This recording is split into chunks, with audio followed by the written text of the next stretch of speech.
आज हमारा finally student दरबार का सेशन नंबर 8 आज यहाँ पे हमारा स्टार्ट होने जा रहा है। टोटल 7 सेशन हम कंप्लीट कर चुके हैं। डेली हम यहाँ पे आधा घंटा पूरी की पूरी फैमिली के साथ यहाँ पर हम कुछ ना कुछ रिवाइज करते हैं और होप्सो जो हमारे सेशन चल रहे हैं।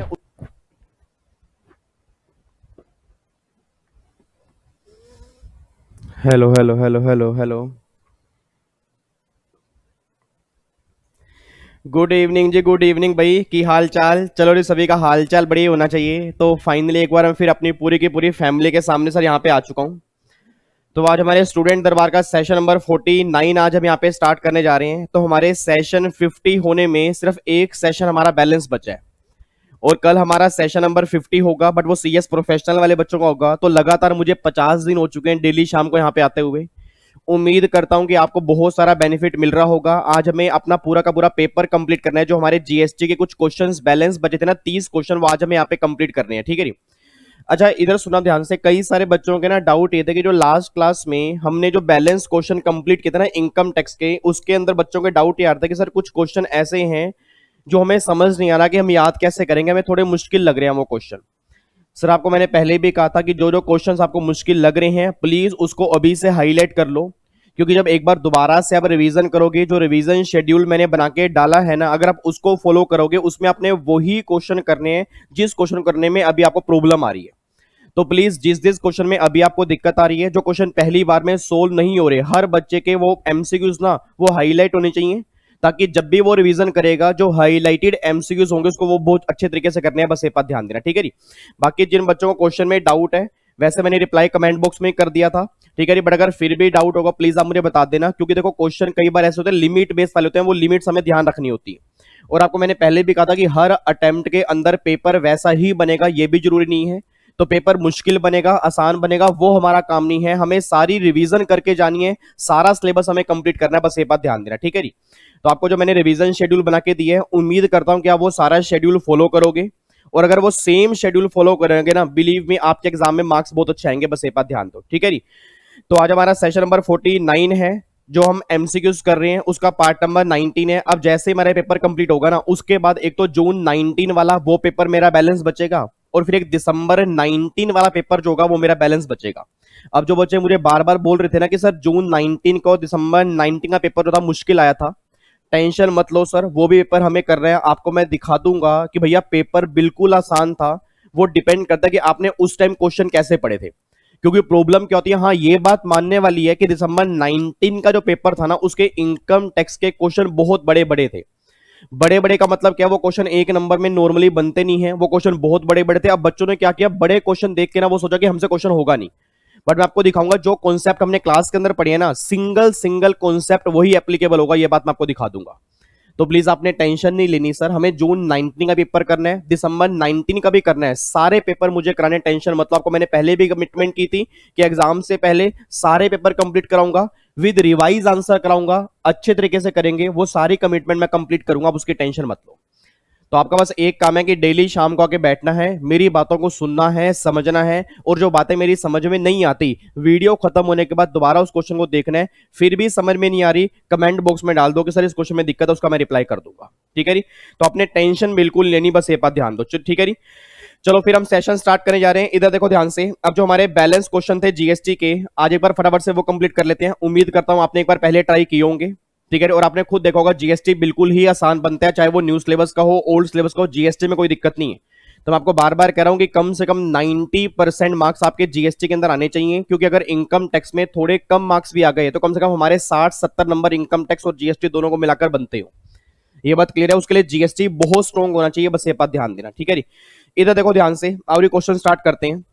सबसे पहला एक बार क्वेश्चन नंबर 71 देखो यहाँ पे, क्योंकि 17 तक हम कंप्लीट कर चुके हैं। क्वेश्चन नंबर 71 यहाँ पे देखने जा रहे हैं।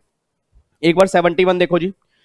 वो ये बात कहना चाह रहे हैं, find out from the following who will be the member in GST council on behalf of each of the state. हाँ, नहीं क्या कहना चाह रहे हैं, याद करो जब हमने क्लास में एक आर्टिकल नंबर 279 कैपिटल ए किया था ना जीएसटी काउंसिल का, तो आपको मैंने पहले भी कहा था जीएसटी काउंसिल के अंदर क्या होता है कि एक तो आपका चेयरमैन होगा, एक वाइस चेयरमैन होगा, और हर स्टेट गवर्नमेंट के फाइनेंस मिनिस्टर होंगे या रेवेन्यू ऑफिसर होंगे। तो एक बात मैंने सोच के बोला, क्या जीएसटी काउंसिल में जो मेंबर होते हैं क्या वो सिर्फ सेंट्रल गवर्नमेंट के हैं, स्टेट गवर्नमेंट के हैं, दोनों के हैं? दोनों के। तो ये बात कहना चाह रहा है कि स्टेट के बिहाफ पर जीएसटी काउंसिल में कौन मेंबर बनेगा। देखो यहां पर क्या लिखा हुआ है, the minister in charge of finance और टैक्सेशन और any other minister nominated by the state government. यही बात हमने क्लास में की थी कि जो हर स्टेट गवर्नमेंट के फाइनेंस मिनिस्टर होंगे या तो वो बनेंगे या जिसको स्टेट गवर्नमेंट नॉमिनेट करेगी वो इसका मेंबर बन जाएगा। तो option number C is the correct answer. ठीक है जी। उसके बाद चेक करो क्वेश्चन नंबर 72। क्वेश्चन नंबर 72 बिल्कुल सिंपल है। याद करो, आपको मैंने क्लास के अंदर कहा था कि जब भी आप प्रैक्टिकल लाइफ में कोई भी सामान परचेस करते हो ना, उसका जो भी टैक्स इनवॉइस होता है उस पे या तो HSN कोड नंबर लिखा होता है या SAC कोड नंबर लिखा होता है, अगर आपको ध्यान आ रहा हो। और आपको मैंने क्लास के अंदर बताया भी था कि जो भी हम प्रैक्टिकल लाइफ में गुड्स और सर्विस की क्लासिफिकेशन करते हैं ना, वो इसलिए करते हैं क्योंकि दोनों के रेट अलग अलग हैं, दोनों के कोड अलग अलग होते हैं। HSN कोड का मतलब क्या होता है, हार्मोनाइज स्ट्रक्चर नोमेनक्लेचर, और SAC का मतलब क्या होता है, service accounting code.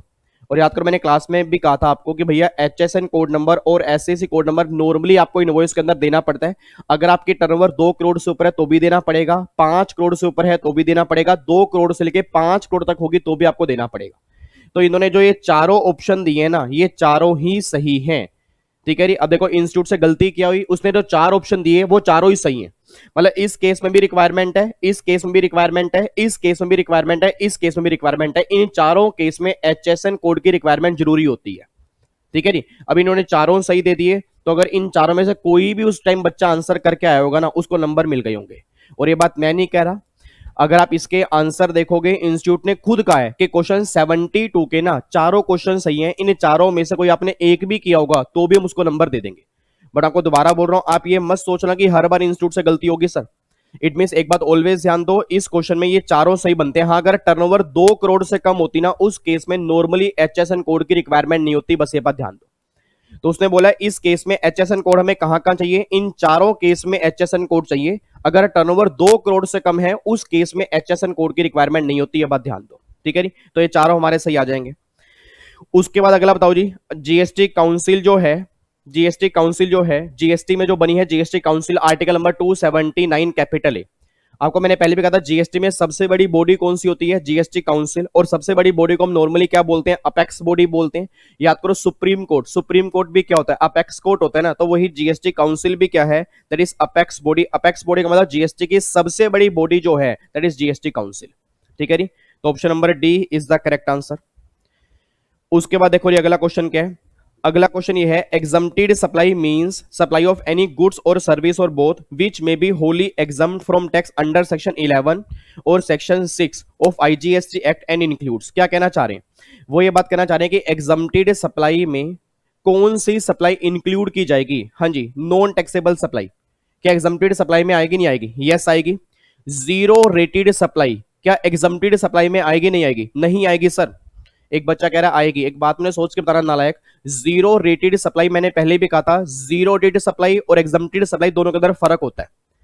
Zero rated supply का मतलब क्या होता है कि अगर मैंने गुड्स एक्सपोर्ट किया या SEZ को मैंने सप्लाई किया, उस केस में क्या बनेगी, वो जीरो रेटेड सप्लाई बनेगी।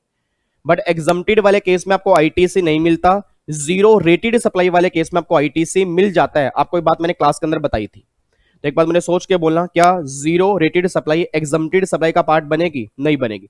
उसके बाद supply having nil rate, yes ये बन जाएगी। और कंपोजिट सप्लाई नहीं ये बनेगी।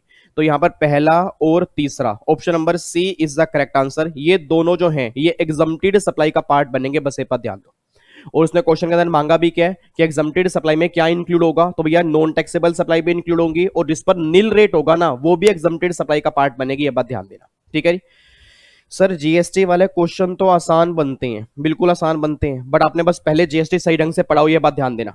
उसके बाद देखो री, वो ये बात कहना चाह रहे हैं, the exception to the general rule, the normally supplier of goods and services liable to pay tax on supply even if he does not collect from his customer that is recipient of supply of goods और service shall be applicable where there. Honey क्या कहना चाह रहे हैं, वो ये बात कहना चाह रहे हैं कि नॉर्मली जीएसटी में ना, नॉर्मली जीएसटी में सप्लायर गवर्नमेंट को जीएसटी पे करता है, बट क्या इसकी कुछ एक्सेप्शन भी है। याद करो मैंने पहले भी कहा था कि जीएसटी देने वाले 3 लोग होंगे, या तो सप्लायर या वो रिसीवर या इलेक्ट्रॉनिक कॉमर्स ऑपरेटर।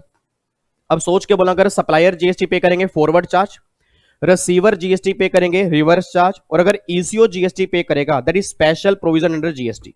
तो उसने बोला भैया नॉर्मली पे करता है सप्लायर, बट क्या इसकी एक्सेप्शन है, आंसर इज यस। एक बार चेक करो, supply from unregistered dealer to registered dealer, याद करो 9(4) का आरसीएम लग जाएगा। आपको मैंने पहले भी कहा था आरसीएम दो तरह के होते हैं, एक तो 9(3) का आरसीएम जिसमें 28 काम कवर होते हैं, और एक मैंने कहा था 9(4) का भी आरसीएम है जिसमें एक सर्विस आ चुकी है रियल एस्टेट वाली। अब जो बच्चे नए बैच के हैं उन्हें पता होगा, जो बच्चे पुराने बैच के हैं प्लीज ध्यान सुनना, 9(4) अब एप्लीकेबल हो चुका है। आपने क्लास में ये किया होगा 9(4) डेफर है, बट अब वो डेफर नहीं है, 9(4) में भी एक सर्विस अब आ चुकी है। इट मीन अगर कोई अनरजिस्टर्ड सप्लायर रजिस्टर्ड सप्लायर को कोई भी गुड्स की सप्लाई करेगा उस केस में आरसीएम एप्लीकेबल हो चुका है। तो अगर आरसीएम मींस रिसीवर जीएसटी पे करेगा, ये बात ध्यान देना। उसके बाद specified service through eco, it means अगर कोई ईसीओ के थ्रू स्पेसिफाइड सर्विस की सप्लाई की जा रही है तो उस केस में सप्लायर जीएसटी पे करेगा, ईसीओ जीएसटी पे करेगा। ईसीओ जीएसटी पे करेगा ना, तो ये दोनों ही एक्सेप्शन है नॉर्मल प्रोविजन की, तो बोथ ए एंड बी ये हमारा आंसर आएगा। ठीक है, बच्चा कह रहा है सर एक बार दोबारा समझा दो। इधर देखो ध्यान से मेरे नंद गोपाल, मेरे नोनू, मेरे सोनू, इस क्वेश्चन में यह बात बोली गई है कि वैसे तो जीएसटी सप्लायर पे करता है बट क्या इसकी एक्सेप्शन है? Answer is yes. It means आपको मैंने पहले भी कहा था रिसीवर भी जीएसटी पे करेगा, थर्ड पार्टी पे करेगा। अब भैया पहले वाला केस तो 9(4) में रिवर्स चार्ज है, दूसरे वाला केस जो है 9(5) में ईसीओ है, तो इन दोनों केस में सप्लायर पे नहीं कर रहा ना, तो ये दोनों ही क्या बन जाएंगी? नॉर्मल प्रोविजन की एक्सेप्शन बन जाएंगी। बस ये बात ध्यान दो। ठीक है जी, उसके बाद अगले उस पे आओ जी। लो जी, अब यहां पे वो कहना चाह रहा है question number 76, mister x manufacturer of medicine whose turnover of financial year 18-19 was 70 lakh opted to pay tax under GST as per composition scheme from 1st April 19 his turnover crossed 1 crore on 30 नवंबर 2019। पहले तो यहाँ पे अब 1 करोड़ की जगह कितना कर दोगे अपने? बोल दो। अब लिमिट कितनी है? अब लिमिट है 1.5 करोड़ की, तो यहाँ पे जहां पे 1 करोड़ है ना आपको 1.5 करोड़ पढ़ के चलना है। वो कहना चाह रहे हैं 1.5 करोड़ की टर्नओवर क्रॉस हो गई है 30 नवंबर 19 को, will he be allowed to pay tax under composite scheme for the remainder of the year that is from 1st December 19 to 31st March 20? हाँ नहीं, अपने आप बोल देना। वो ये बात कहना चाह रहे हैं एक पर्सन की पिछले साल की टर्नओवर 70 लाख है। अब अगर 70 लाख है वो कॉम्पोजिट स्कीम लेने के एलिजिबल है या नहीं है? बिल्कुल एलिजिबल है। अच्छा, करंट ईयर में वो बात कहना चाह रहे हैं उसकी टर्नओवर जो है वो 150 लाख रुपए क्रॉस हो गई, यहां पे क्रॉस हो गई 30 नवंबर को। तो अगर 30 नवंबर को 150 लाख क्रॉस हो चुकी है तो सोच के बोलना, क्या सारे साल में वो कंसेशनल स्कीम फॉलो करेगा या 150 लाख तक फॉलो करेगा? सर मैंने क्लास में भी कहा था 150 लाख तक कंसेशनल स्कीम फॉलो करेगा। जहां 150 लाख की टर्नओवर खत्म होगी ना उसके अगले दिन से उसको टैक्स इनवॉइस काटना पड़ेगा और जीएसटी एप्लीकेबल हो जाएगा।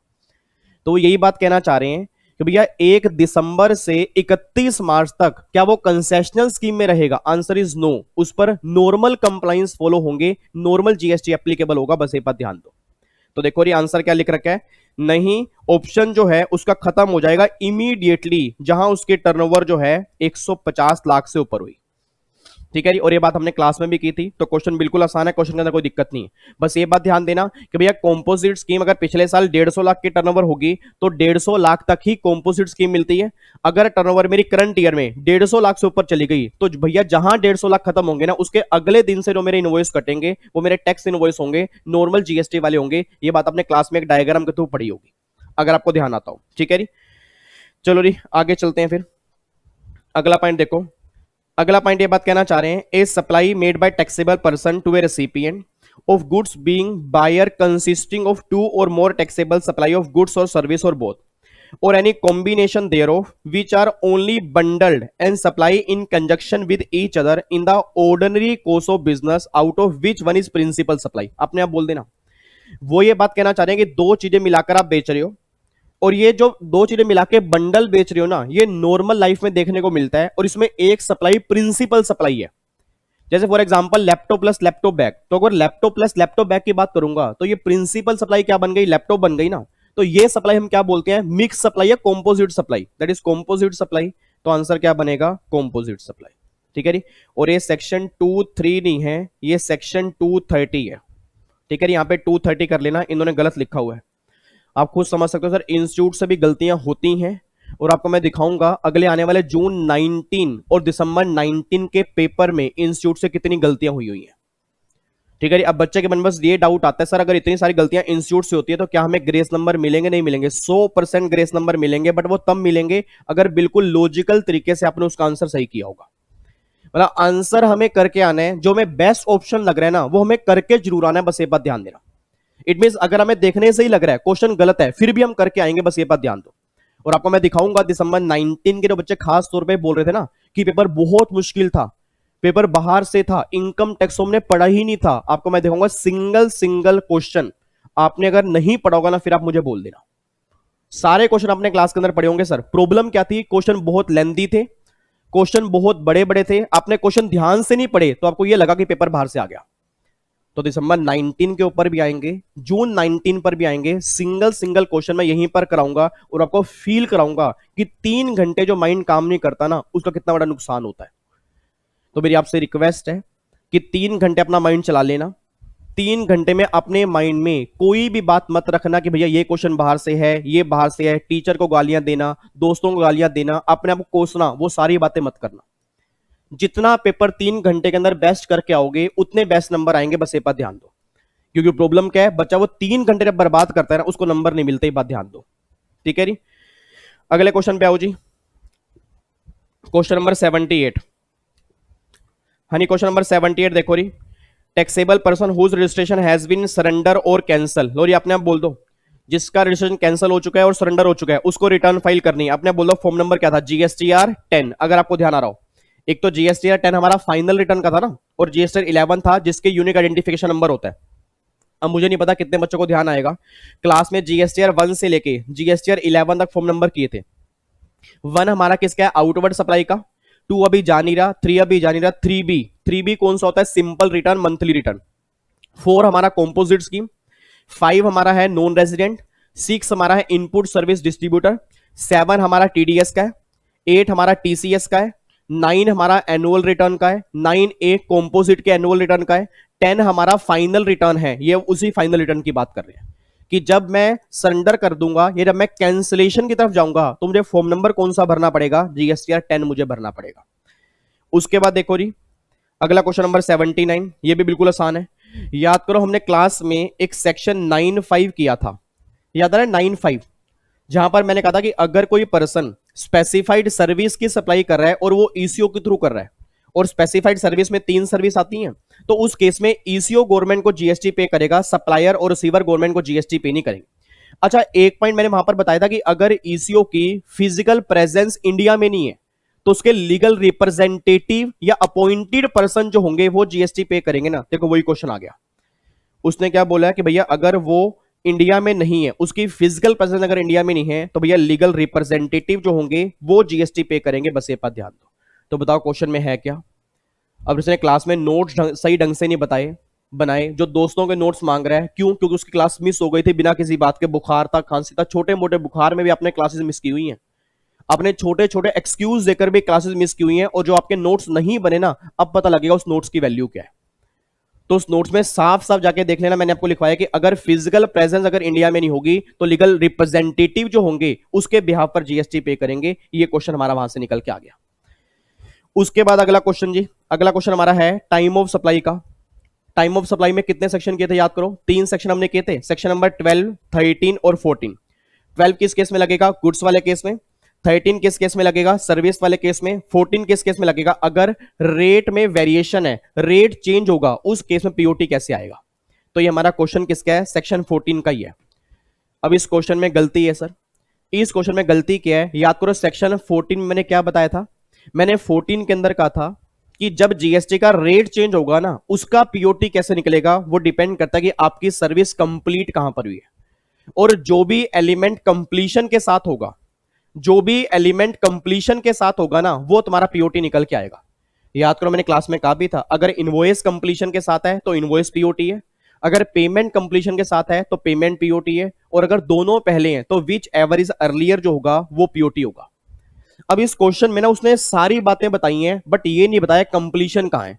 अब जब मुझे यही नहीं बताया कंप्लीशन कहां है तो मैं आंसर क्या दे के आऊंगा। देखो री क्या लिखा है, द टाइम ऑफ सप्लाई, आपको टाइम ऑफ सप्लाई बतानी है वेयर गुड्स और सर्विस और both have been supplied in a situation where the invoice issued before, मतलब इनवॉइस पहले इशू हुआ, change in rate of tax, और पेमेंट हुई है बाद में एज पर सेक्शन 14, तो आप पीओटी बता दो।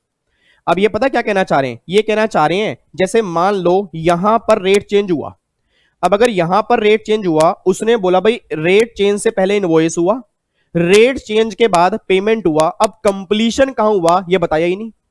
अब अगर कंप्लीशन में मानूंगा रेट चेंज से पहले तो इनवॉइस मेरा पीओटी आएगा, और अगर रेट चेंज के बाद मानूंगा तो फिर मेरा क्या आएगा, पेमेंट मेरा पीओटी आएगा। तो ये वो तो डिपेंड करता है ना कंप्लीशन कहां पर है। कंप्लीशन इसने कहीं पर भी नहीं कहा। एक बच्चा कहता है सर क्या हो गया आपको, पहली लाइन के अंदर दिया तो हुआ कंप्लीशन, उसने लिखा था हैव बीन सप्लाइड। लाइन ध्यान से पढ़ो, उसने ये बोला है कि भैया वेयर द गुड्स और सर्विस और both have been supplied in a situation, मतलब आपकी सप्लाई कंप्लीट हो चुकी है। कहां कंप्लीट हुई ये नहीं बताया।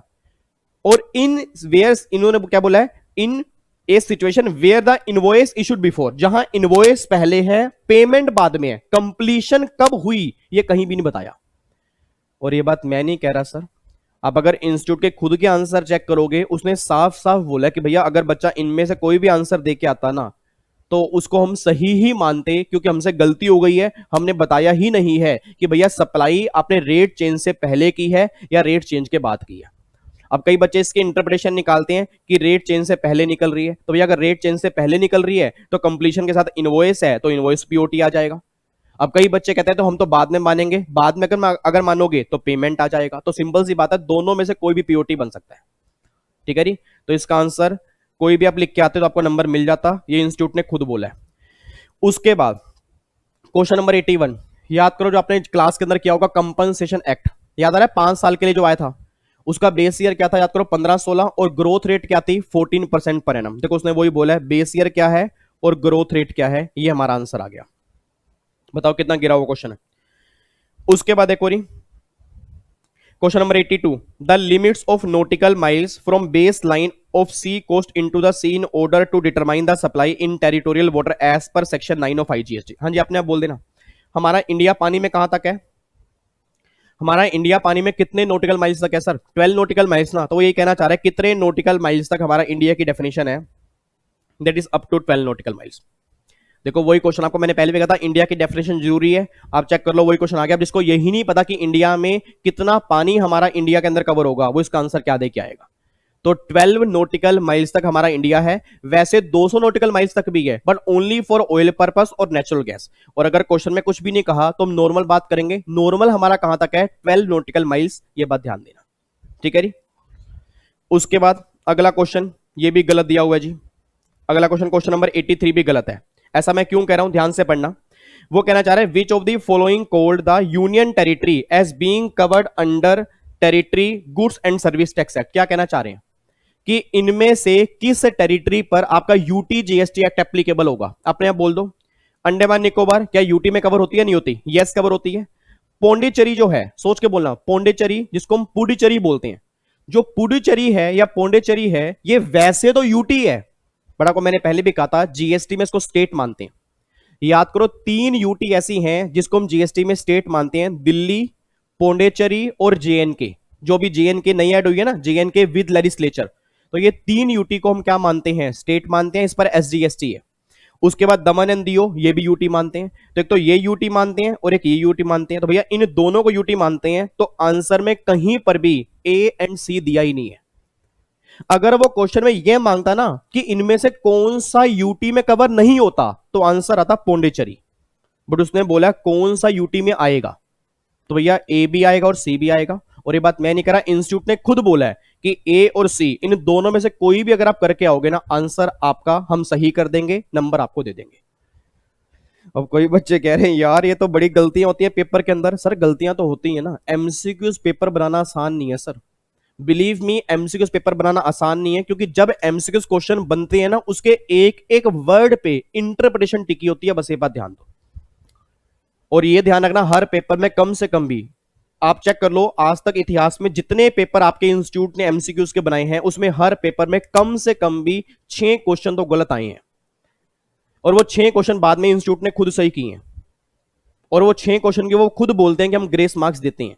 अब कोई बच्चा कह रहा है चल भाई 6 क्वेश्चन गलत आते हैं, मतलब 6 नंबर तो हमारे पक्के हो गए, और अगर मैं कह रहा हूं कि हमारी बारी अब जुलाई 20 में 2-3 क्वेश्चन और गलत हो जाएं क्योंकि कोविड कोरोना की प्रॉब्लम चल रही है, एग्जामिनर बनाने वाला टेंशन में हो, तो 10 क्वेश्चन मान लो गलत हो गए तो 10 नंबर तो ये मिल गए। अब हमें 30 नंबर लेने हैं, 30 और 10 40 तो लेने हैं सर। हाँ ठीक है, कोई बात नहीं, 30 नंबर लेने, इतनी हार्डवर्क क्यों कर रहे हैं? चल भाई मैं तो सेशन बंद कर रहा हूं, आराम से 30 नंबर तो मैं तुक्के मार के भी ले लूंगा, पर्चियां गेम खेल के ले लूंगा। ऐसे मत कर देना नालायकों। मैं आपको बार बार कह रहा हूं, क्वेश्चन गलत बने या ना बने हमारा काम वो नहीं है, हमारा काम यह है कि मैं क्वेश्चन ध्यान से पढ़े, उसका आंसर दे के आना है। अब सोच के बोला, जिस बच्चे ने क्वेश्चन पढ़ा होगा, क्या देखने से नहीं लग रहा गलत है? बट ये थोड़ा कि ये मैं सोच के पेपर ये सोच नहीं आऊंगी हाँ भाई 10 क्वेश्चन गलत आएंगे, 6 क्वेश्चन गलत आएंगे। हमें अपना बेस्ट दे के आना है, ठीक है। अगर ये क्वेश्चन मेरे एग्जाम के अंदर बनता तो मैं ए या सी दोनों में से कोई भी करके आता, नंबर मुझे मिल जाता। बट ये मत सोचना कि भैया जो क्वेश्चन हमें नहीं आ रहा वो गलत ही है, ठीक है ना। वो देखते ही पता लग जाएगा कहां पर उससे गलती हो चुकी है, ठीक है जी। अगले क्वेश्चन 84 पे आओ जी। 84 बताओ जी फटाफट से। वो ये बात कहना चाह रहे हैं, subsidy given by the central government or state government while determine the value of taxable supply as per section 15। हाँ जी, अपने आप बोल दो। अगर subsidy central government state government से भी ली है तो क्या वो वैल्यू में ऐड होगी या नहीं होगी? नहीं होगी। आपको मैंने पहले भी कहा था, आपको सारी सब्सिडी ऐड बैक करनी है एक्सेप्ट गवर्नमेंट को छोड़ के। देखो क्या आएगा, shall not include in the transaction value. Option number C is the correct answer. बताओ कितने गिरे गिरे क्वेश्चन आ रहे हैं। अगला जो अगले क्वेश्चन के अंदर भी गलती है। अगले क्वेश्चन में क्या गलती है ये आप मुझे बताओगे। वो ये बात कहना चाह रहे हैं, Patel of Surat Gujarat supply goods to Patil of Mumbai Maharashtra for the 1,20,000 excluding GST, but after adding 30% profit margin on cost, Patil is also a taxable person. IGST rate is 18%. The amount of input tax credit that can be availed and the maximum time limit for availing such input tax credit by Patil of Mumbai Maharashtra as per CGS check 2017। वो ये बात कहना चाह रहे हैं कितना ITC मिलेगा, बस ये बता दो। पहले तो एक बात मैंने सोच के बताओ यार। अब यहां पे इधर देखो ध्यान से, इधर देखना ध्यान से। अब एक बार इसका आंसर भी देख लो और आप खुद बताना गलती क्या है, खुद बताना गलती क्या है। ये जो पटेल ऑफ सूरत है, इसने पाटिल को गुड सप्लाई किया और इसने क्या बोला जी, good supply to the Patil of Mumbai Maharashtra for 1,20,000 excluding GST, but after adding 30% margin of cost, Patil is also a taxable person. IGST rate is 18%. मेरा पूरी क्लास से क्वेश्चन है, मेरा पूरी क्लास से क्वेश्चन है। वो ये बात कहना चाह रहा है कि आईटीसी कितना मिलेगा, बस ये बात बता दो। अब अगर आईटीसी मुझे निकालना है 1,20,000 पे, अपने बोल देना जी 1,20,000 पे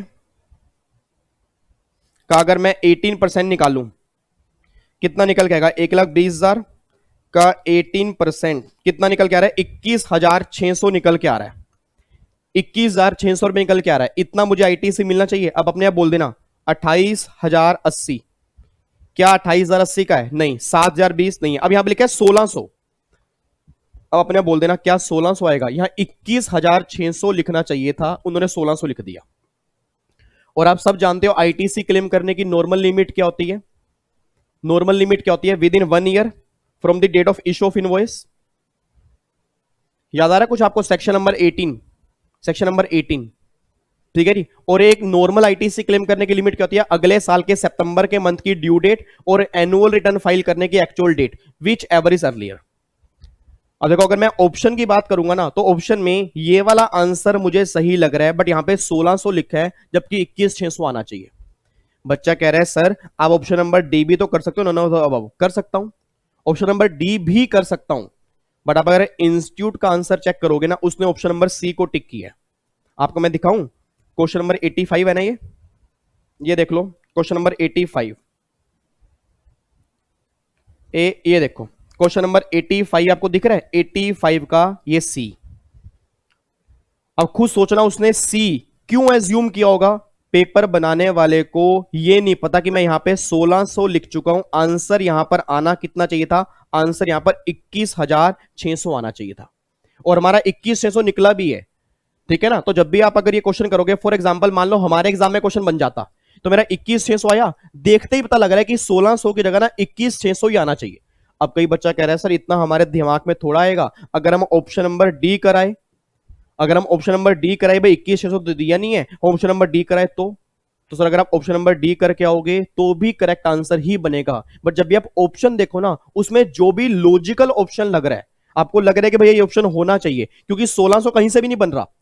आप चेक करो, 1600 कहीं से बन ही नहीं रहा।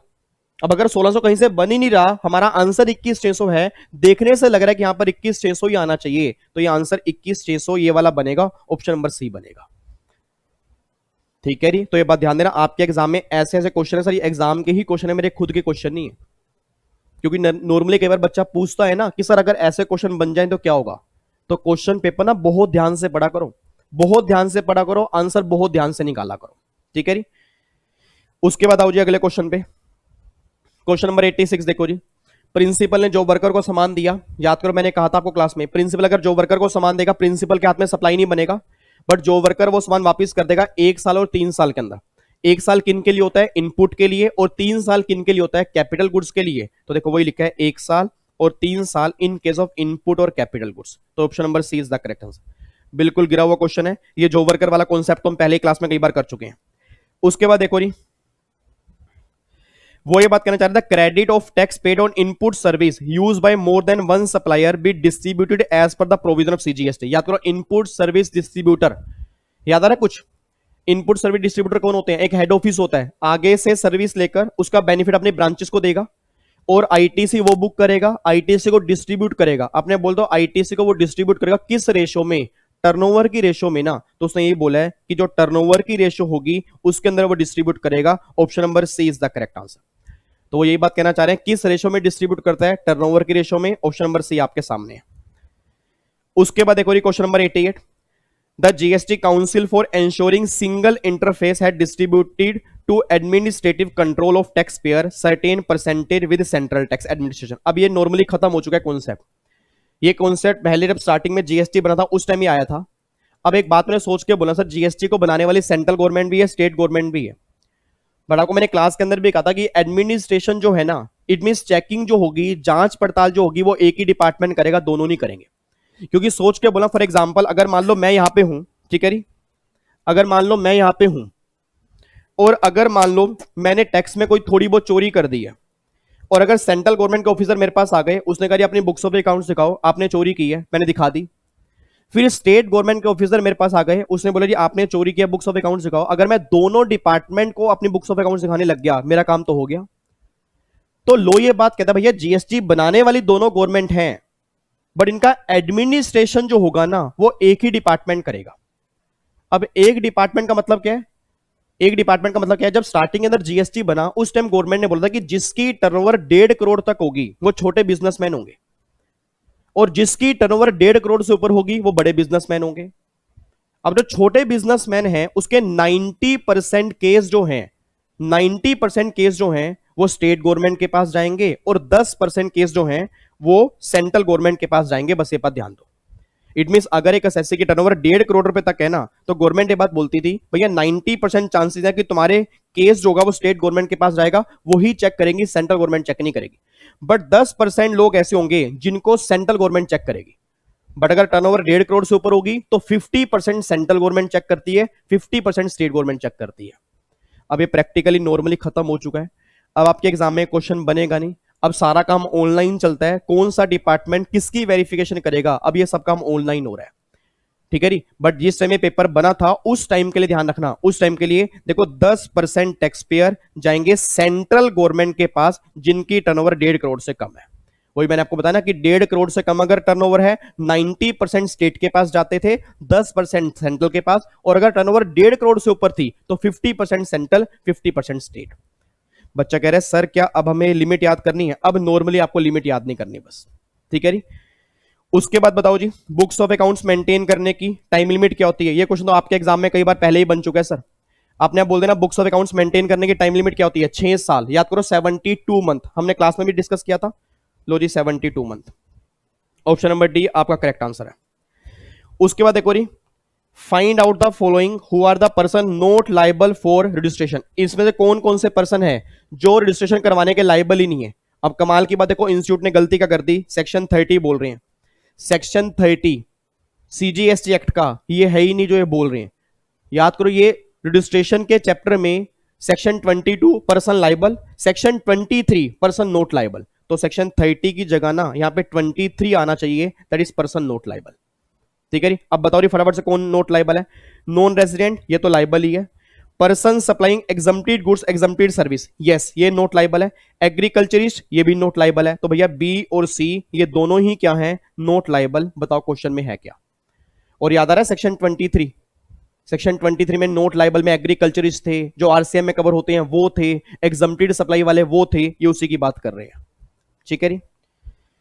उसके बाद देखो जी, maximum validity period of certificate of registration issued a casual or non resident taxable person. अपने आप बोल दो।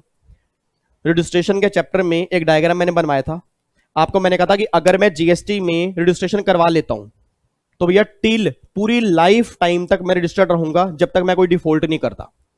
बट अगर कोई एनआर और अगर कोई कैजुअल टैक्सेबल पर्सन उसको रजिस्ट्रेशन का सर्टिफिकेट मिलता है तो वैलिडिटी जो होती है ना उसकी 90 दिन की होती है। और याद करो मैंने क्लास में कहा भी था 90 दिन का एक्सटेंशन उसको और मिल सकता है। तो देखो वही बात है, 90 days from the effective date of registration. ठीक है जी, option number A is the correct answer. उसके बाद क्वेश्चन नंबर 92 पर आओ जी। हाँ जी, अपने आप बोल दो। The quantum of punishment where any taxable convicted of an offense under section 132(2) and again convicted of an offense under this section। याद करो इंस्पेक्शन वाला चैप्टर, इंस्पेक्शन सर्च और सीजर वाला चैप्टर। आपको मैंने कहा था कि अगर आपने चोरी 500 लाख से ऊपर की है तो उस केस में आपको 5 साल की जेल होती है। मैक्सिमम जेल कितनी हो सकती है, 5 साल की। तो देखो वही लिखा है, इंप्रिजनमेंट ऑफ ए टर्म में एक्सटेंड 5 ईयर विद फाइन। मतलब मैक्सिमम जो है 5 साल से ऊपर की जेल आपको नहीं हो सकती। आपको मैंने पहले भी कहा था, याद करो उस चैप्टर के अंदर मैंने कहा था कि भैया एक डिफॉल्ट मैंने भी किया था, मेरे को भी खोपचे के अंदर लेके जा सकते हैं, बट जो मुझे खोपचे में लेके जाएंगे, जो मुझे जेल में लेके जाएंगे, वो वैलिडिटी 6 महीने की थी। बट जो बड़े लोग हैं जिन्होंने चोरी बहुत ज्यादा की है और बार बार चोरी कर रहे हैं तो उनकी चोरी जो है 5 साल के लिए वो जेल में जा सकते हैं, उसकी बात कर रहे हैं।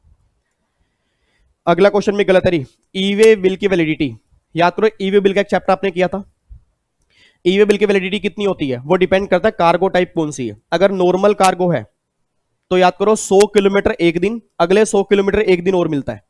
और अगर ओवर डायमेंशनल कार्गो है या मल्टी मॉडल कार्गो है विद वेसल वाला तो उसमें 20 किलोमीटर एक दिन बनता है। तो देखो यहां पे कह रहे हैं distance up to 1 kilometre half day और up to 10 kilometre 1 day, every 100 kilometre or part thereafter 1 additional day. पता नहीं क्या बोल रहे हैं, 1 किलोमीटर 10 किलोमीटर कुछ है ही नहीं ऐसा। तो यहां पे 10 की जगह ना 100 आना चाहिए था, तो ये आंसर गलत है। वैसे अगर मैं इसको 100 मान के चलूंगा तो 100 किलोमीटर एक दिन और अगले 100 किलोमीटर एक एडिशनल डे ना, तो बी और सी ये इसका आंसर डी बन जाएगा। ठीक है, अब बताओ अगर उन्होंने गलत ही दे दिया तो भैया फिर मैं जो भी करके आऊंगा उसका मुझे नंबर मिल जाएगा। आगे देखो जी, लो जी, वो ये बात कहना चाह रहे हैं, ground which lead a commissioner to order a special audit in case of a registered person by communicate in writing to getting his records including books of accounts examine and audited by. अपने आप बोल देना चाहिए। Special audit कौन करता है, क्या CS को जीएसटी ऑडिट करने की गवर्नमेंट ने पावर दी है? नहीं, आपको मैंने पहले भी कहा था कौन करेगा, सीए और सीएमए करेगा ना। जनरल ऑडिट कौन करता है, डिपार्टमेंट, और स्पेशल कौन करेगा, सीए और सीएमए। तो देखो वही बात लिखी है, सीए और सीएमए जो हैं ये वो यहां पे करते हैं। अगर आपकी वैल्यू सही नहीं है और आईटीसी आपने सही क्लेम नहीं किया तो उस केस में सीए और सीएमए जो हैं वो स्पेशल ऑडिट करेंगे। आपको मैंने पहले भी कहा था सीएस को अभी जीएसटी ऑडिट करने की पावर नहीं है, बट जल्दी ही उनको मिल जाएगी, क्योंकि आपका इंस्टीट्यूट काफी गवर्नमेंट के पीछे पड़ा हुआ था और उम्मीद करता हूं बहुत जल्दी मिल जाएगी। और जिस दिन आपको जीएसटी ऑडिट करने की पावर मिल गई ना, बिलीव मी मार्केट में इतनी बड़ी जॉब अपॉर्चुनिटी सीएस के लिए निकलेगी आप सोच भी नहीं सकते। इट मींस आज जीएसटी में ना सीएस ऑलमोस्ट सारे काम कर सकता है, नॉर्मली सारे काम कर सकता है, बट जीएसटी ऑडिट नहीं कर सकता। तो बहुत जल्दी जब सीए को मिल चुकी है, सीएमए को मिल चुकी है, तो उम्मीद है वो बहुत जल्दी सीएस को भी मिल जाएगी। और जहां ऑडिट करने की पावर मिल गई फिर तो काम ही खत्म हो गया, फिर तो जीएसटी में आप भर भर के काम कर सकते हो, कोई दिक्कत वाली बात ही नहीं है। उसके बाद आओ जी अगला।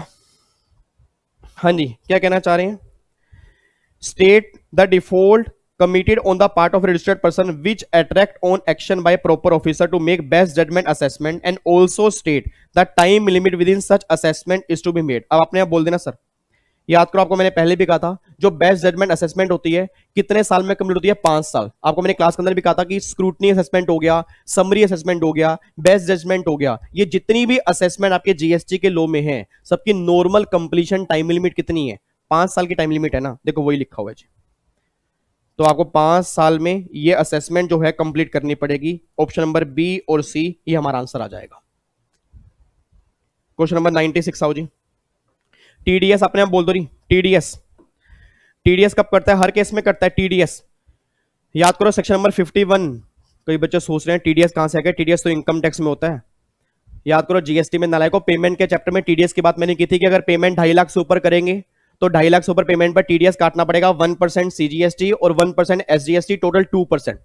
और 52 में टीसीएस इलेक्ट्रॉनिक कॉमर्स ऑपरेटर, वहां पे 0.5 सीजीएसटी, 0.5 एसजीएसटी, टोटल 1%। तो ये टीडीएस की बात कर रहा है, अपने आप बोल देना। और टीडीएस मींस सीजीएसटी एक्ट के अंदर, तो भैया 2,50,000 और 1% से टीडीएस कटेगा, ये आंसर आएगा।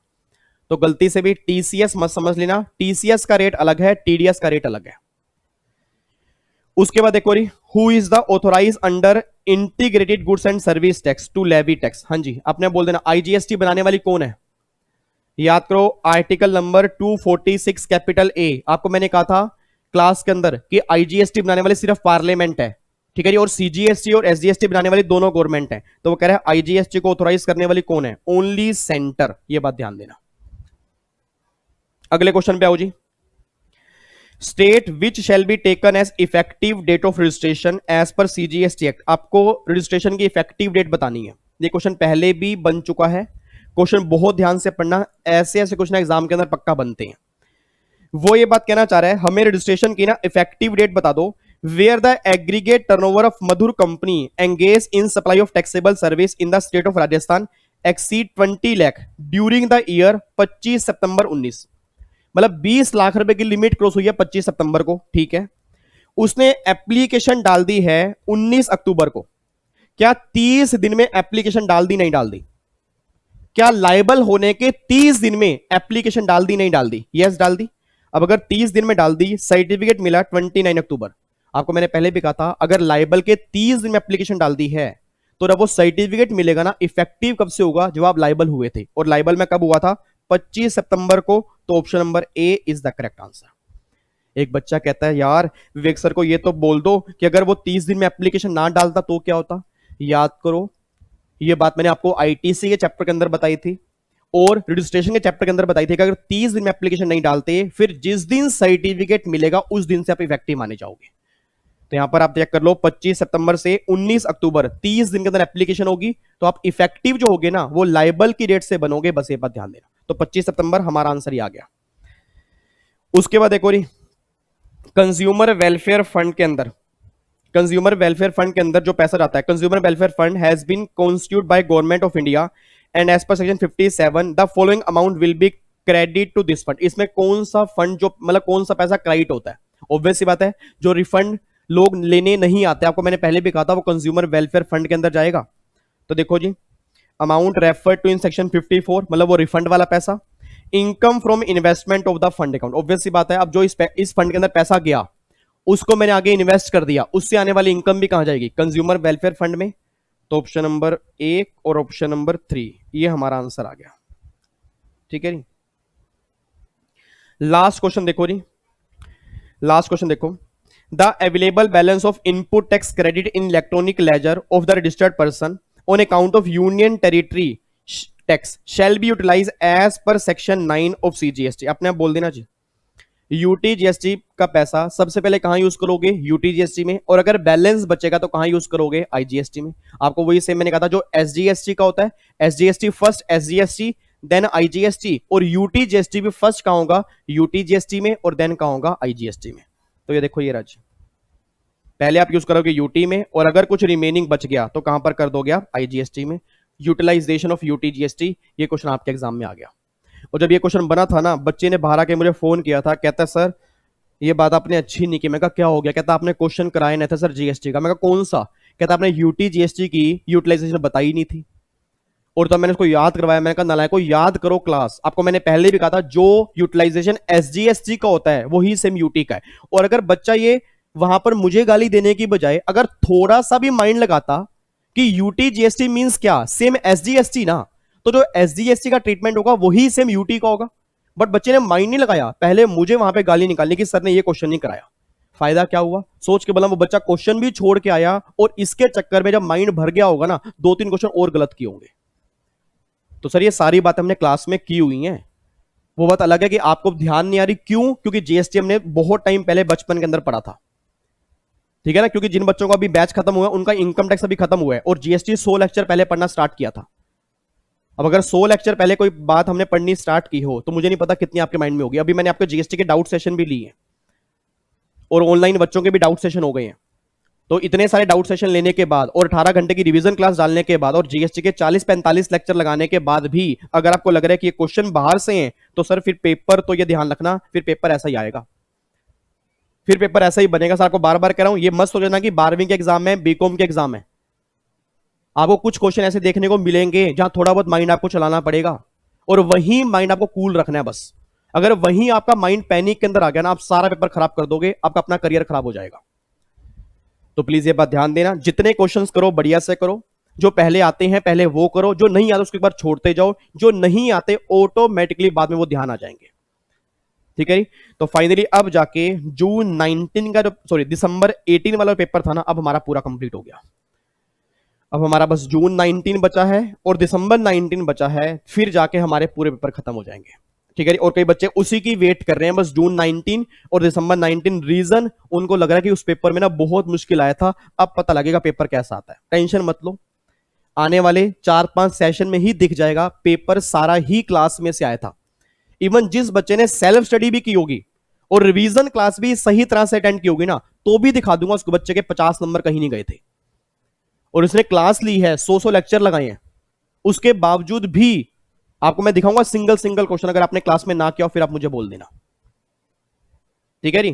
तो बट पहले आपने यहां तक रिवीजन करनी है और जून 19 के अगले 30-35 क्वेश्चन आप पहले पढ़ के आओगे ताकि अगली क्लास में हम वो क्वेश्चन सोल्व करना स्टार्ट कर दें, ठीक है जी। तो फाइनली कल हमारे 50 सेशन प्रोफेशनल के साथ कंप्लीट होंगे, बट कोई दिक्कत नहीं, अभी हमें बहुत सारे सेशन करने हैं आपके। जहां ये वाले एमसीक्यूज खत्म हो जाएंगे ना, उसके बाद फिर मैं और कुछ लेके आऊंगा आपके लिए। आना तो मुझे डेली शाम को है ही आपके लिए, बस आप हार्डवर्क करते चलो। आप अगर हार्डवर्क करोगे हमारे मार्क्स बहुत बढ़िया आएंगे, ठीक है जी। चलो तो फिर बाकी मुलाकात करेंगे जी नेक्स्ट सेशन में, सेम टाइम सेम जगह। ओके जी, bye bye, tata, thank you so much. जय हिंद, जय हिंद, जय हिंद। और जय हिंद बोल के जाया करो, ये मैं अपने लिए नहीं बुलवाता, देश के लिए बुलवाता हूं। अगर बोल के जाओगे ना सबको अच्छा लगेगा, ये बात ध्यान देना, ठीक है जी। Take care, God bless you, love you all जी, बाय बाय, जय माता दी।